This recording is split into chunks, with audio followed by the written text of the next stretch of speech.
Perfect, man. How are you doing? Good. Just living the crazy life. Yeah, right. You guys are kind of in the belly of the beast because you guys both are in the medical field, right? Yeah. So, my wife's the nurse, and I am just finishing up physical therapy school. So it's kind of crazy.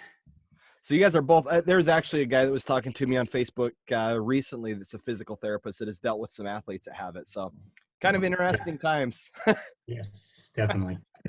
But you guys are looking at getting started in real estate as well. Is that? I mean, Yeah. obviously. We've talked about it for a long time. But even now, more than ever, just because we feel like now is going to be probably the best time to get in. Agreed. Yeah, agreed. In our recent time, 2009 was a great time, and possibly we'll see another episode like that where there's time to jump in. Where are you guys living right now? So we're in Gilbert, Arizona. Okay, Phoenix area. Mhm. Phoenix has always been a hotbed of real estate investing. I as far back as I can think when I first jumped in. In fact, some of the first spec houses that I did in '05 or '06 were in Phoenix, the Okay. Phoenix area. So it's also where I got my ass kicked when the market collapsed because it fell fast and hard in Phoenix. Yeah, So yeah. Well, you have a lot of people that aren't connected here, yeah, and so for them to like pick up and see it is no problem. interesting. So it's a really transient type of population that can just bail when things get rough. Yep. Yep. Yeah, and there were so many new builds going on in Phoenix in 2008. When it collapsed, there was such a massive inventory there. One of the properties that I was in there, we were building on the lower end, the lower spectrum. I think we were selling our properties for 135, 140 back in '08. But it sold at the auction. One of mine sold at the auction for like 35 or $40,000. So it was a 60% haircut on That's prices. So it was pretty rough. that's nuts. Yeah. So what are your questions on getting started? So my biggest thing is we have a house now, Okay. obviously not paid off. What does it look like with trying to get loans and things like that for rental properties when you already have, a house and a payment mortgage and all that? How long have you had your house? We are in it. We'll be 3 years in the fall. Okay. So you've had it for more than 2 years, which helps you. When will you have income? Do you anticipate, or do you have income now, or are you? No. So Okay. I graduate in June. Okay. Uh, should be able to start working shortly after that. When you have an offer letter, then they'll include your income in your debt to income ratio. So you have a couple of challenges when you look to get a rental property for applying. The first, since it's a non-owner occupied house, they won't let you get typically 100% financing or even 97% financing unless you tell white lies on the application and say you're actually going to live in the house. So typically they'll fund. You might be able to get an aggressive lender that would lend 95%, but typically it's between 75 and 80% for a non-owner occupied investment property. So a little chunk of money down. A lot of sellers that are selling those type of properties, though, will carry back that 20%. So it might not necessarily mean you need to bring any money to the closing table. The seller could help you out. And if you get out into the investment world and you start knocking on doors for people that are losing their properties, you can get in even more creative with that. But to go conventional financing and just get a loan, your debt to income ratios will have to be on, which you getting an income, being able to then show your income will decrease those debt to income ratios. They like to typically see you all in at about 30 to 35% debt to income ratios. And then you have credit scores. And I hear right now credit scores, they're going to raise those requirements up to about 680 to qualify for credit scores. But knowing you guys, I think that's probably not going to be an issue for you to qualify for credit. Um, and then just the down payment. And they don't source those income payments on rental properties typically, or investment properties. So it could be somebody that infuses your account, or it could just be you showing up at closing with somebody else's money. They typically don't source and season those monies to make sure that they're in your actual account. So Okay. in Arizona, a lot of the people that are renting that I know, I mean, around like the more expensive parts of Arizona, you don't find this, but there are still a lot of properties around the 120, 130 range in some of the suburbs around. Um, and, and so you can get in for, 15, $20,000 in to start that portfolio. Now I just talked to Dutch a little bit, and this is where I tied in with him. A lot of the properties that I'm picking up I don't actually get a mortgage on. I find the people that are in distress or duress that are losing those properties. And logically speaking, that's going to be coming here in the next 4 to 6 months because of what's happening with the economy right now. So 4 to 6 months from now, if you go out and you find the list of the people that are on foreclosure, or find the list of the people that are delinquent on their taxes, knock on their door and say, "Hey, I know that you're behind." Now you want to find those properties that have some equity in the property, so you're not stepping into a market valued house. But you find those people that are in distress, knock on their door and work out a deal with them where, let me bring you current, give you a couple $1,000s, they deed the property over to you, they'll move out because you don't want to keep them in the property. Now you become the landlord of them. They move out and now you've obtained their property for two, three, four, five, $6,000. They deed the property over to you, and it's of a at an interest rate when they were an owner occupant. So it could be a really low interest rate. There are what they call due on sell clauses in every mortgage, that when somebody sells their property legally, they're supposed to sell that property. But I've never seen a bank perform on that due on sell clause. I've never seen one say, "Hey, I'm calling the note due," pushing it into being non-performing asset when it was a performing asset, because they want to make those interest payments over years. So I'm never nervous about those due on sell clauses. But that's where you can get the really good deals, is by finding people that are in distress, bringing them current, they move out, deed the property over to you. Maybe you put a couple $1,000s in their pocket, and now you just have their mortgage to make to the bank, and you can do as you see fit with the property, whether it's a flip, whether it's a rental property, or whatever you decide to be your exit strategy. Um, Okay. as I explained to Dutch, you'll want to employ a third party to collect those payments. You don't want to sell those payments to that owner, and you don't necessarily want to send direct to the bank, because there are other impounds for insurance and taxes and different things like that that you want to make sure are paid. So I use escrow specialists out of Ogden. They're right down by the DMV in South Ogden, but I'm in Hawaii now, and I just set up a seller finance for one of my properties. You don't have to live in the state of Utah to use them. Give them a call. Name is Jamie. Really easy to work with. They'll take care of all of the accounting and everything else. So if you ever sell the property, they'll decide how much you owe to the bank, how much you owe to the previous seller, if anything, and then how much of the profits are yours, through the calculations of the contract that you sign when they sell the property over to you.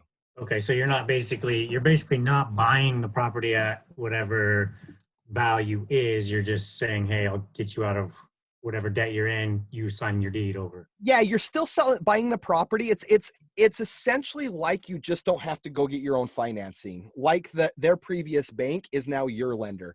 So let's say that you're offering them $100,000 for their property, right? And they owe $80,000 to the bank.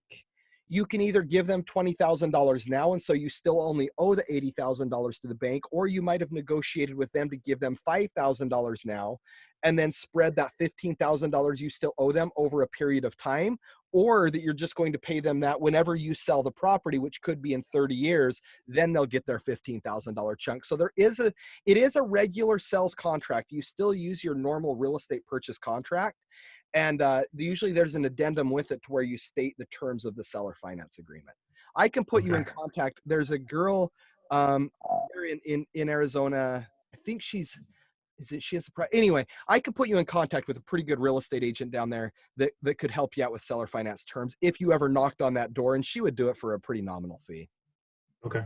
Yeah, that'd be awesome.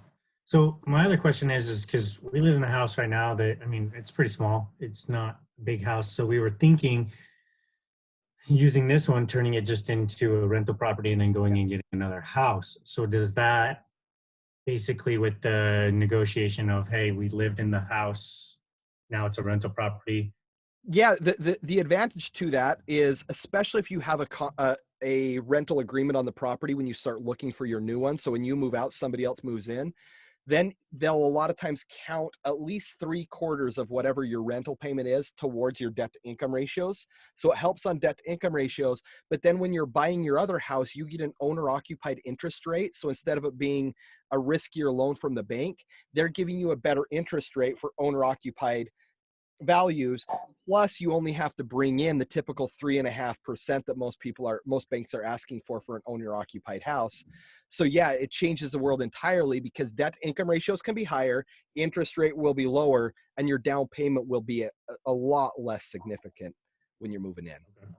So, being that this is going to be kind of a second income for me, um, I mean, I've worked construction, I know how to do the remodel stuff, but is it going to be beneficial for me to go get that cheaper house that maybe needs to be remodeled or look for the finished houses? Absolutely, because it's not a dollar for dollar reduction in price, typically speaking, for the remodels. So you have two different types of buyers that are usually in the marketplace. You have your owner occupied buyers, and in a market like Arizona, 95 or a greater percentage of them are FHA buyers, Federal Housing Authority, which means the property has to meet certain livability and safety standards in order to get an FHA financing loan. When the appraiser comes in, they have their checklist, and if there's peeling paint, broken windows, not floor coverings in all the places, a leaky roof, there's a plethora, handrails going down the stairs, not an oven or range inside of the kitchen. There's a plethora of things that property needs to meet. And if it doesn't meet those criteria, then the bank won't lend on it. So then it goes over towards being an investor type of property that would buy the property. And at that point, investors, they need to make money. So there's a margin in there. So it's not a dollar for dollar reduction in price. So if the property needs $20,000 in repairs, they're not buying that $140,000 property for 120. There's a significant reduction in price for the investor to still make money. So that 140 property in repaired condition, they call that the ARV, or the after repaired value. If the ARV is 140, you can typically pick that property up for 70, 75 cents on the dollar. So there's already some built-in equity there. And for me, a rental property, to get that built-in equity, um, I I need to maintain at least 35% equity in the property, because if the market collapses, I want to be able to sell that property and still get out from underneath it. So buying that wholesale price property and having that margin in there gives you all sorts of safety. Plus, it makes more money on a monthly basis because your mortgage payment will be lower, so your cap rates will be higher. Okay. So Okay. the other thing is, if you are the one that's going to be buying that property, and today acronyms are falling short on me, but if you're the one that's going to be buying that property to move into, and you're buying a distressed property to move into, is it a 203? Anyway, it's in the 200s. There's a number, and I'll put it in the comments, but there's a code in there where you can still get FHA financing with the same credit criteria and 3.5% down, but you can buy distressed properties will have an escrow funding for those repairs to be done. So you can still use the advantageous financing for a property that you're going to move into, even if it is distressed. Okay. So I've also been looking at a lot of guys who have done the like reading and researching guys who have done it. And I noticed that a lot of guys who have done really well in this environment, they buy properties, rent them for a little bit or whatever, and then they end up selling them. So it's like a formula of rent for so long, then sell. Did Yeah, you go? I'll tell you mine. So basically, you depreciate properties, and there are different components of the house that depreciate differently on your taxes. The maximum depreciations, or the majority of those, happen within the first 7 years. So I like to rotate my inventory every 7 years-ish. But the other part to that is you make a lot more money through market corrections than just improving the quality of the house. So if you can buy in 2009 and then sell in 2017, then you capture so much correction in the market. Properties double, triple, quadruple in price. And so it's a little bit of a market play, but it's also a tax strategy. It also comes down to me with buying power. So in my market, I like to put down 35% of the home value. That's typically what I like to see. So typical markets appreciate at 5% annually. That's kind of the normal appreciation value. That's not correction rate, that's appreciation. So in a typical, I bought at market value, let it appreciate for a period of time. If it appreciates at 5%, if I hold that property for 7 years, then I've built an additional 35% equity in that property. So I've essentially doubled my buying power by waiting for 7 years following the normal market trends. So now I have 35% equity that I can go and put down on another property. So I've been able to take my one property, hold it for 7 years, depreciate it, and then with that now 70% equity that I've built in the property, I can take two 35s and go and buy two properties with it. So I've doubled my portfolio every 7 years. There are some Okay. other tax strategies. It's called a 1031 exchange, where you can exchange the profits into the next property and not have to pay any capital gains on your proceeds. Okay. Okay. So being that, because I mean, you've been in Chicago, Hawaii, Arizona, all over the place. Do you find it more beneficial to have rental properties where you don't live or where you're currently living? Where you spend a lot of time. So the only reason that I've got rental properties in Chicago is because I spend a lot of time there.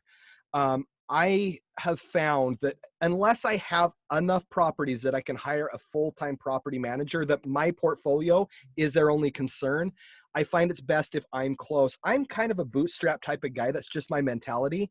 I'm not the type of guy that just wants to throw money around to everybody to run my business for me. I'm a bootstrap guy where I like to save. If I can save $5, I can save $5. I don't typically spend a lot of time entertaining on TV or anything else. And so I'm the guy that still mows my own lawn. I still dig my own fence posts. I still like to go and fix the things on the properties that I can, unless I'm doing an activity that makes me a lot more money. So personally, I like to be close or where I have really trusted people. I've got my little brother in Utah that I trust with anything and everything. He's great at construction. And so I don't fear having properties in Utah, flips or rental properties. I've got a new flip there in Utah, and I don't have any fear saying, hey, Matt, take these. But if Matt didn't exist, I wouldn't want to have a very big portfolio anywhere other than where I live. Airbnbs, VRBOs, short-term vacation rentals, they're a different story. They're a lot easier to manage from afar. But rental properties with evictions and problems and a relationship, a long-term relationship, I like to be able to knock on the door, talk to that person face to face, and really get to know them as a tenant. Okay. Because I mean, like I said, my main goal is going to be physical therapy. Hopefully, one day open up my own clinic. So, being this, like, I know how to do the stuff, but it's like the time versus benefit kind of weighing thing that I'm looking at. Yeah, there's a billionaire that I sat down with. Just happened. I was trying to buy his house, and I wasn't qualified to buy his house, and he was a good enough guy to sit down and talk with me about it. And he's kind of a old timer that still likes to do a lot of the stuff too. And he says, Josh, this is the way that I look at it. Time and money are kind of the same thing. You use your own until you feel like you're drowning. When you feel like you're drowning, then you reach out and get somebody else to give it. So he compared it to hiring employees or to financing your own deals. You need to use other employees, you need to use other people, you need to use your own money. But the way that I look at it is on a value standpoint. And this is kind of where him and I talked about. It's a value standpoint. If you are sitting back and watching TV and you could be out mowing your yard or doing something more productive, why pay that guy $25 an hour to mow your lawn if you're sitting back and clicking a remote control? However, if you're doing physical therapy that pays you significantly more than that guy to go and mow the lawn or fix the pipe or do something else, then obviously you hire him to go do that work rather than you doing it yourself. So, and there's a liability standpoint when you get into real estate, things like HVAC, even though I feel very capable of doing them, and some plumbing and electrical, there's the culpability standpoint where if I burn down a house or if I kill one of my tenants and I don't have the licenses for it, I might have saved a couple $100 on the bill, but if I wind up getting sued because I burnt down a house and killed somebody, it wasn't worth that risk. So there's also the culpability standpoint to where I hire out a lot of those high risk type of things where I really could cause a future problem in the property. Okay. Okay. And then you had mentioned, the Airbnbs, versus rental properties. That's the other thing we've kind of looked at. What's the benefit versus doing like rental property versus like, because my wife has a family that has a lot of condos in St. George and they do a lot of the Airbnbs. Yeah. St. George. So, where do you look at one versus the other? The short-term vacation rentals, there's still an additional risk to them because you don't know what the jurisdictions are going to come down with. You could own a property today and tomorrow the city could say no more Airbnbs here. And so it's one of the risks in Airbnb is you've got to let every city and county and state kind of sort through their parameters of Airbnbs.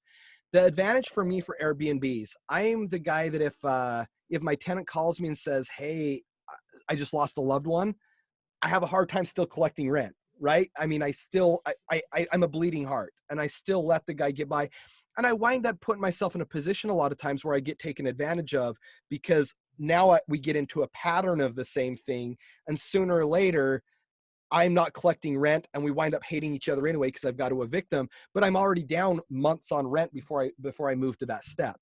In Airbnbs, Airbnb does all the hard stuff for you. They find the tenant, they collect the money. If they don't pay, they can't stay. You can look at their previous reviews and even decide if they want to stay there. And recently I had one of the people that rented one of my cars and I had fear that they were going to be damaging it.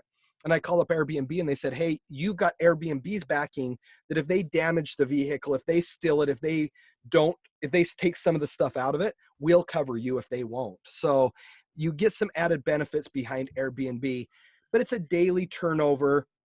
It's a more review driven industry. So you're trying to get the tenants to, it's a customer relations type of industry. So you're doing the extras, you're going above and beyond, you're putting the fruit bowl in there when they arrive, you're giving them breakfast in the morning one of the days so they give you a high review. And a bad review can destroy your business as fast as 10 good reviews will. So it's a little bit different business where it's based more of customer relations and customer care rather than finding one tenant, giving them a good place to live and kind of backing away from the industry. So it's a Okay. little bit more intensive. I find it more pleasurable. I like my Airbnbs more than my rental properties, but it's a personal opinion. And there's not the availability in Airbnb to necessarily, you can keep moving those properties up, but you don't get the experience in the single family residences that build up over time before you're ready to buy a 100-unit complex. So having those single families that you move into duplexes and then you later will sell into large apartment complexes for a real residual income, you don't build up that experience by just having Airbnbs. So kind of depends on your end game and your end play, what it is as well. Yeah, because I mean, this literally, like, we're talking, getting into it now, and this will be, kind of our retirement plan, um, later down in the road. And we're totally on the understanding that this is not a get rich quick Yeah. thing. Like, it's going to take those years to build up. So we're hoping, 30, 40 years down the road, we have enough properties built up or whatever that, yeah, that's our retirement, basically. Yeah. And that's the single family rentals moving into multifamily is one of the best plays for retirement, in my opinion. It's so much easier to buy real estate and let it pay for your retirement rather than saving a chunk of money and expecting to have $4 million to be able to live off of forever. But instead, having $4 million of real estate is a lot easier because you can leverage funds into it. But one of the biggest failures that I see is new investors over leverage into their properties because they try to grow too quickly. So instead of, and I'll use myself as an example because I'm the easiest guy to pick on. In 2008, I had 49 rental properties because I would take all of the equity out of one property and strip it out and dump it into the next one, and then strip it of equity and dump it into the next one. And that allowed me to grow extremely quickly. On paper, it makes complete sense that if I had 49 rental properties in 30 years, I would have paid all of them off. So I would have had 49 rental properties paid free and clear, great retirement. But in practice, it doesn't necessarily work because when you borrow all of the money in a property, now you owe 100% of its value. So now the mortgage payment on a 12% cap rate, typically, your mortgage payment would be almost identical to your rent that you're collecting, PITI, insurance, taxes, and principal. So the PITI, you're about breaking even, but now you have a vacancy. Now you are negative for the year. Now you've got to replace a roof or a water heater, or you have to evict the tenants and replace all of the carpet and remodel it. Now you're $10,000 upside down on that property. If you have 49 rental properties and you're $10,000 upside down on every property, that's a $490,000 drag on whatever the rest of your life is like. And so you're literally bleeding by bleeding money by using that strategy. And unless you're making enough money that you can fund that bleed, it's Russian roulette. And then by the time, what happened to me is in 2008 when the market crashed, I didn't lose money. I was still making a couple $100,000 a year, but I was spending money faster than I could make it. So it was just that slippery slope that ended in bankruptcy and losing everything because every property was a small negative cash flow annually. So every property was reliant on another property. That entire portfolio was reliant on another business. And so when I couldn't fund one, I couldn't fund any of them. And it was just a crash, stack of dominoes. It was just waiting for the first one to tip and took them all down. Okay. So So, maintain equity in your properties. I like to have 35%. okay. Okay. When you were, I guess, getting into it and now, where do you look at like getting investors? Because my biggest thing is, yeah, investors help you get the money, but then they also take a portion of the profit. Yeah. You know, what's that? I'm the type of guy that I just don't see the benefit in that. Like, I would rather save up the money, the 35% of the down payment or whatever, and then I'm making 100% versus I'm only making 50 or 60% of Yeah. my. Yeah, and that's one of the big problems. The challenges today is your margins are pretty small right now because of the aggression in the market, and then you have a hard money lender that's taking 2 points, 2% up front, and then 1% every month on a 12% interest rate. So now your 15% is 7%. And if you make any mistakes, you're losing money on it. So the the financing to a deal, I find, is one of the most crucial parts to having a successful real estate transaction. Um, the ways that you can, there are hard money lenders that will lend, there are private investors that will. I like to have private investors in any deals because I can share in the profits and losses with them rather than a hard, you're going to pay me this much money whether you make it or make or lose. But I'm of the same, initially I wasn't. Initially I was leveraging all of my money the same way. And the Grant Cardone concept of borrow, borrow, borrow, borrow, borrow, and your real net worth is zero because you've borrowed as much as you have in assets. And that's the way that a lot of people grow, but it only takes a small wrinkle in the market and they collapse. It doesn't take a lot. The guys like you're talking about yourself of saving that money and investing, you can withstand any market. Market tanks, you don't care. You don't have a high mortgage. You don't have a hard money lender charging to foreclose on you. You can withstand a lot of speed bumps in a market if you grow slowly and use a lot more of your own money. I love using more of my own money. There are some strategies where you can use less of your money, like a seller finance, where you go to that guy and get them to carry back a lot of the mortgage. So then you only have to fund the repairs. Um, I'll use numbers for the property in Ogden that I got. Well, I'll use one in Coloma, Michigan. So I've got a property in Coloma that it's worth probably $70,000 or $80,000, 85-ish when the repairs are all done. It was in really rough shape. So I bought it for 25,000-ish. The numbers are rough. I bought it for 25,000-ish. It's going to take about 25,000 in repairs. And so even if I borrowed all $50,000 from somebody else, I'm funding a lot of it my own, but even if I borrowed all $50,000 from somebody else, I still have 35% equity in it. So if you find the right deal, you can just step into that equitable position still without using any of your own money by being really judicious about finding the right deal with the right numbers and not getting under the mindset that I found a good deal, it's the last good deal. If the numbers don't work, pass and wait for the next one, because sooner or later, one will fit your specific situation. Okay. Yeah. Cause I mean, there's a guy in Utah right now he's making a killing off people, with his investments, but it's like they have to come $15,000 just to be able to work with his team. He wants $20,000 to $30,000 to basically put a down payment on a house. But then his whole thing is, my team will do the rentals, we'll find the places, we'll find the renters, we'll do the maintenance.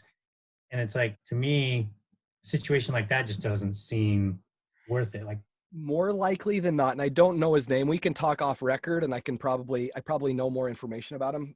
But usually the guys like that, they need your money because they don't have their own. So they're living a lifestyle they can't afford. They're using your money to fund the losses on another deal without going to that investor and saying, hey, you just lost 20 grand. They're using your money to cover his losses. So it's a money move. They're just moving money around. They're not truly making money. They're more moving money. And if he had his own money, he wouldn't be playing that way. so how do you find those investors that you trust and like go to? Because that's the things you hear about all these guys who, especially with sports athletes, like, Yeah. they get these guys who want to invest, but then they tank the the investment or whatever. Right. Yeah, Okay. it's a lot of it is your personal circle, going to the people that you build a real relationship with. And if it's a personal friend or somebody personal to you, it's really important to put them in the equitable position of the property that where they have control of the asset and the money so that your personal relationship doesn't come into play. So a lot of times I'll hold their money in a third party escrow company. And sometimes I'll even let them hold the property under their name until the time comes for me to refinance it and cash them out. So I put them in a really strong position so they never question my integrity. But a lot of it just comes down to building those relationships with people around you to the point where you feel comfortable venturing into one of those deals, or building your professional network around that. And I can refer you to a couple of guys that I trust. I had a podcast with one guy. His name's Chad Butters. You might have seen that. Chad's from Utah. He's from South Ogden. He is a hard money lender. He's not a guy that lends to 700 different borrowers. He talks to you and gets to know you and gets really comfortable with you. And so he works with a really closed group. There's another guy that I'll tag in this. His name is Mike Collins. He's out of Tom's River, but he spends some time in Park City. He's a guy that lends money. And then there's another guy that I'll tag on here. He's an attorney out of San Antonio named Andy Moon, who works for Panacea Lending, who also lends money and has some software to help find some of those deals. So I can direct you to a handful of those guys. But a lot of it is just people that know and trust you, and then doing right by them and growing slowly. Okay. So I know you talked about it before that you like to get properties where you're at a lot of the time or spend a lot of time, but it seems like you have properties everywhere. How do you find these? How do you make the decision that those are Yeah. the ones you want? I'm statistically based, 100% to statistically based. I would like to say that you never use emotion when you buy a deal, but that's not accurate. It just depends on which emotion you're tickling, what makes you feel safe in it. So in Chicago, I had an equation that I needed to be all in at 60% in order to make the deal because of the aggression of the market, the challenges, the problems.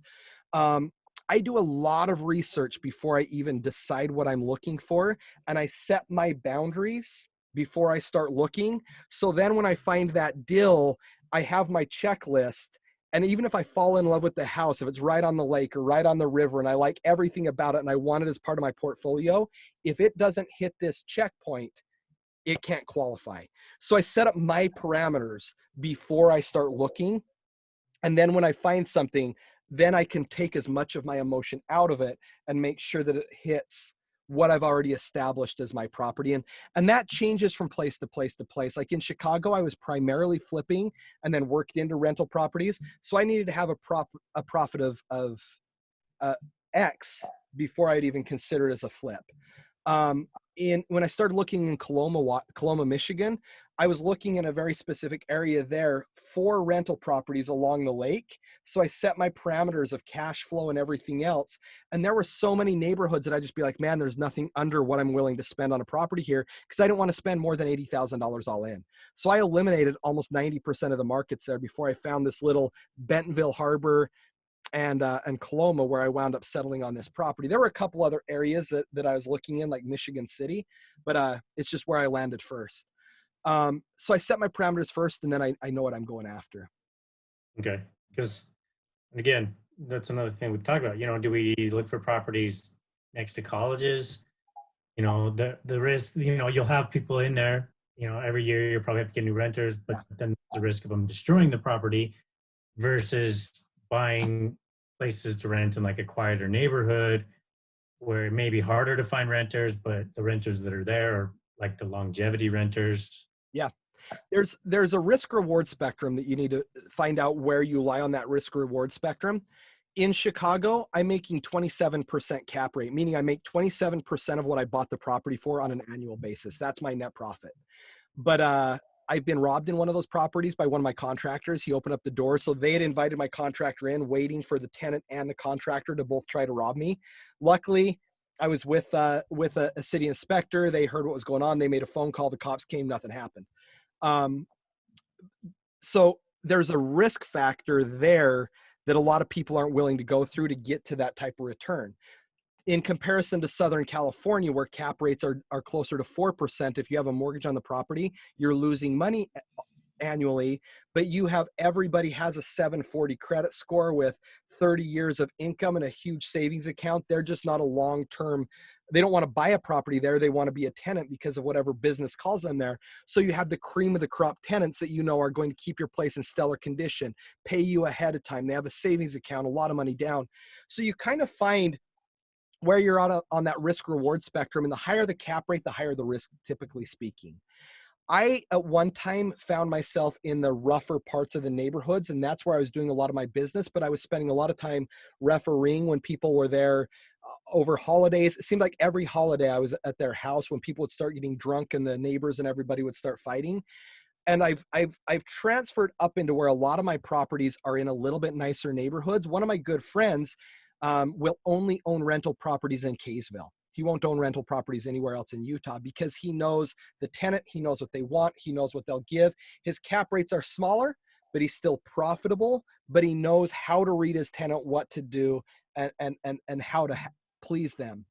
So I think that to answer your question with such not a long-winded answer, build a business around what you want to provide, and it's easier to target your tenant if you've already built a business platform around that. And if it is for college students, what are they looking for? What are you looking for in that perfect tenant? What type of down payment do you need? What kind of credit score do you need? So you can curtail a lot of those challenges by knowing the type of tenant you're going after, and knowing that there are enough tenants out there that you can be extremely picky. That's part of why I like to have rental properties where I can meet the tenant. Is I can meet them and get a gut feel for them. I can look and see how they're dressed, what kind of car they rolled up in. Is it a catastrophe inside? Is it really messy? Do they argue with their wife or their husband in front of me? Are they rude to their kids? All of those relationships, to me, in the future, I feel like those relationships will be projected onto my situation as their long-term landlord. And so I look at how they keep themselves, how they keep their car, how they treat each other, the respect they have for my property. I do open houses for a lot of my rental properties. So like if you're selling a house, I'll post it on Craigslist, post it on in Utah, I'd post it on KSL. I put a sign out front that says rental property open house Saturday morning from 8 until noon. And then I just open up the doors and let people come in, and I take their applications. When they hand me their application, I've been watching them the entire time that they come in. When they pulled up, when they got to my door, did they kick off their shoes or did they trounce across the floor with their muddy shoes? How do they treat me? What did they say to me when they walked in? How do they treat each other? Who are they with? Because the name on that application isn't necessarily going to be all of the people that are going to be in your house. So who did they show up with? And when they hand me that application, I put it in either a hell no or I'll consider you stack. The hell no's never even get their credit ran. They never even get the chance. And then I take the stack of the people that I want to rent to, and then I let them apply for it. And I use Onsite as my rental software. It's free to use. And you can set your parameters to what you'll accept. And so then they go through and it either says good or bad. Basically, you set your parameters through what is acceptable and what is a lighter consideration in your application. And then they'll fill out the application. It'll run the background check and the credit check. It won't tell you their background. It won't tell you their credit score, but it will tell you if they missed any of the qualifications that you put. So then if they qualified, then I have an interview with them to see if they miss my final interview, where I start calling their employer, I call their past landlords, and I do those checks to make sure that I do want them living in my property. Um, so, um, and that's why I also like to have some equity in the property and not be under a fast time frame to get a tenant in, because you're going to pay a couple of your tenants' mortgages. You're either going to pay the mortgage for 2 months up front while you're finding the perfect tenant, or you're going to pay it for 6 months on the back end while you're evicting the wrong tenant. But you're going to pay a couple of months of that mortgage while you're waiting to find or kicking out the right tenant.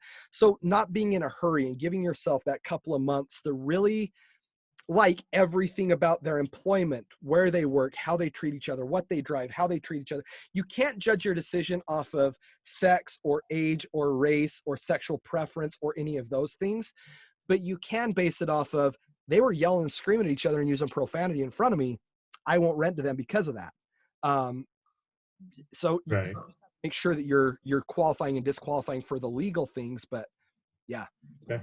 So, I mean, one final question. I know I definitely appreciate your time for sure, but for someone who wants to progress and grow, what recommendations would you have as far as like how long to be with the property before you decide, get another property or, expand it more? Yeah, there are a couple different factors. The first is like in a property that you live in, you can write off capital gains if you live in the property for 2 out of 5 years. So if you're deciding to sell a property you lived in, if you've got a lot of appreciation in a 5 year period, you can sell, or it can be 20 years. As long as you've lived in it for 2 out of the past 5 years, then you can keep all of that money up to $500,000. You can keep all of that money and not have to give any of it to Uncle Sam. So that's one consideration. But second, you depreciate properties over typically a 7 year period of time. And so I like to maximize my depreciation of taxes and then sell the property. But it's also according to the market. And a lot of the rental properties that I buy in, and I can post a link to this or create one and send it over to you. I use a software, Google My Maps. Almost nobody uses it. My Maps is different from Maps, where you can upload Excel spreadsheets.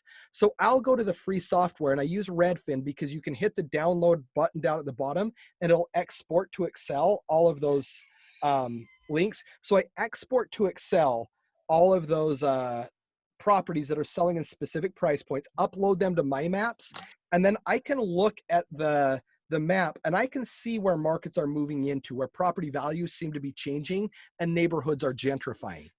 So I try to buy on the fringes of that gentrification, so I can expect that the $200,000 properties, and then these are 175, and these are 150, and these are 110.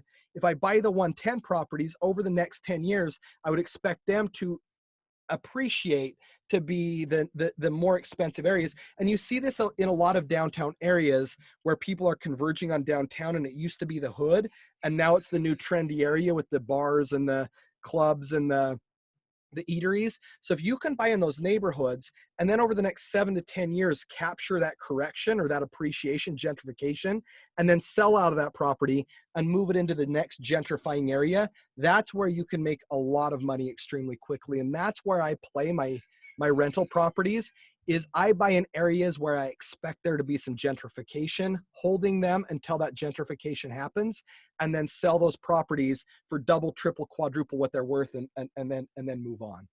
So Okay. Is there a like a I guess it would depend on each person, but is there an area where it's like you have the perfect amount of rental properties versus okay, I've got way too many, I can't keep up?